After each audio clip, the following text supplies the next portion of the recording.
So we'll start with the introduction to WordPress. First thing, WordPress.com and WordPress.org are different products. WordPress.com is a paid version of WordPress that's used mainly for bloggers, and it's more geared towards something like a Wix or a Squarespace, where you sign up for a service and you get access to the platform and you can create simple websites and blogging platforms. WordPress.org is a little bit more extensive, and it's the open source version of WordPress that we'll be using for this course. The reason for that is that it's way more, it has a lot more functionality, and also has another huge benefit of you owning the entire code base of your project and your website that you can take anywhere to any other provider, and any other hosting environment that you choose. So the benefit is that you're not tied to the platform of WordPress.com, for example, or a Wix or whatever, and that you can take your project and your data anywhere you want. The other benefit is that you get a lot more functionality with the WordPress.org, and you get access to the whole code base, so you can modify, change, and update anything that you want as a developer using the open source version. So the first thing about working with this platform is you need to decide, especially as a freelancer, if you're a web development freelancer, you need to decide what you want to do with the platform. So there are a lot of subspecialties and niches when it comes to WordPress.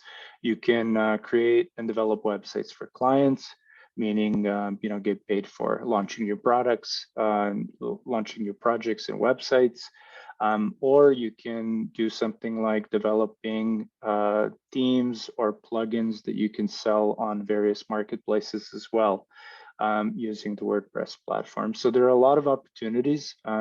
It's a huge platform. At this time, it's about 42% of all market share for all websites are built on WordPress. So there's a lot of opportunities for not only new builds, but also maintaining existing websites for clients, and like I said, creating products for this particular platform. So what are the benefits of WordPress versus another platform? The main benefit is that it's enables easy collaboration between you as a developer and the client. So the client can modify anything they want using the visual builders or the settings in WordPress, or they can focus on creating content specifically, or managing and creating e-commerce products, for example.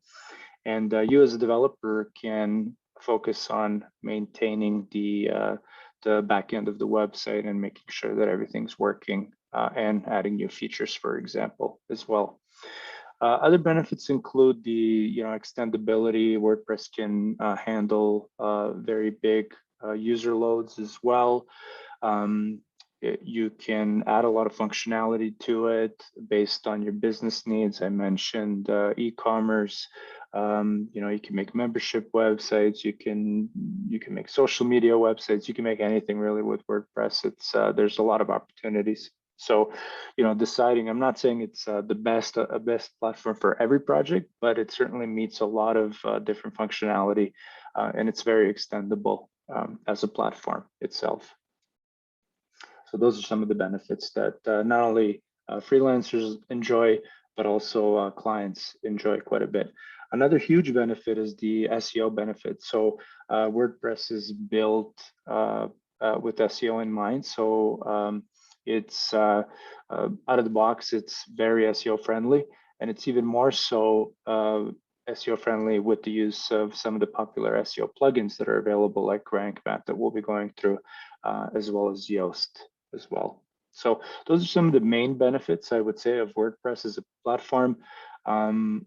As a web development freelancer, there's a lot of opportunities in this space, also not just to launch products, but also to maintain them going forward, in terms of making sure the updates are applied, making sure the websites keep working. And usually what I found is that clients that want to invest in WordPress already want to have sort of an ongoing investment in these platforms, and they want to invest in WordPress specifically for some of the SEO benefits and some of the other benefits that require a little bit more maintenance and work as opposed to traditional static websites that you launch and then you don't really have to maintain or update for maybe months or years.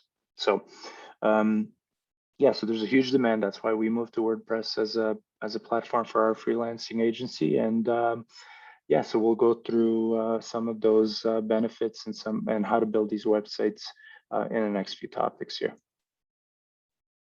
So just to rehash here a little bit, just gonna give you some of the key takeaways for topic number 1, which is the intro. Again, WordPress.com and WordPress.org are not the same products. So that's a common misconception, actually. We're going to be focused on WordPress.org, which is the open source version of the platform, which gives you a lot more flexibility as a developer or as a business owner.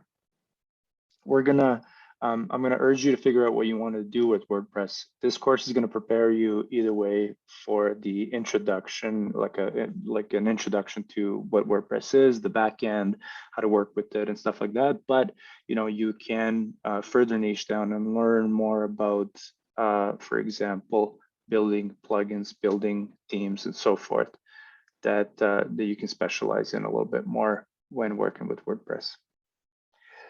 Also, the platform's great for freelancing, as I mentioned, and for various projects. So it's not a be all end all. I'm not saying it's a perfect solution for every type of use case, but it meets a lot of different needs that clients are looking for that can be solved with WordPress. So it's a great platform and it's very extendable. So that's it for topic number 1, and we'll move on to topic number 2 from here.